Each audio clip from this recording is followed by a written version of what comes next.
جب لوگ جنت میں جنتی لوگ چلے جائیں گے اور جنت کی نعمتوں کو استعمال کر لیں گے، ان جنت کی نعمتوں کو دیکھ لیں گے، ان تمام نعمتوں کے استعمال کرنے کے بعد اللہ تعالیٰ اپنی زیارت کروائیں گے، اپنا آپ دکھائیں گے۔ جب اپنی زیارت کروائیں گے اس وقت جنتی لوگ اللہ تعالیٰ کی زیارت کر کے، اللہ تعالیٰ کو دیکھ کر کے اتنے حیران اور اتنے مزے سے زیارت کریں گے، اتنا محظوظ ہوں گے کہ ان کو اپنی جنت کی نعمتیں بھی بھول جائیں گی، اور اتنا عرصہ گزر جائے گا اللہ تعالیٰ خود فرمائیں گے کہ کیا آپ کو اپنی جنت میں نہیں جانا؟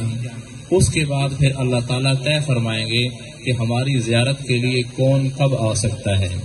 انبیاء کے لیے حکم ہوگا کہ وہ جب بھی اللہ تعالیٰ کی زیارت اور ملاقات کے لیے آنا چاہیں انہیں اجازت ہے۔ جو لوگ دین کا کام کرتے ہیں، دین کو پھیلاتے ہیں، ان کے لیے بھی اجازت ہوگی کہ آپ جب آنا چاہیں آپ کے لیے اجازت ہے۔ باقی مسلمانوں کے لیے طے کیا جائے گا، کسی کو اجازت ہوگی اللہ تعالیٰ کو دیکھنے کے لیے مہینے میں ایک دفعہ آ سکتا ہے، کوئی ہفتے میں ایک دفعہ ملاقات کر سکتا ہے، کوئی دن میں ایک دفعہ۔ ہر انسان کو اس کے اعمال کے بقدر یہ اللہ تعالیٰ اپنی زیارت کا شرف بخشیں گے۔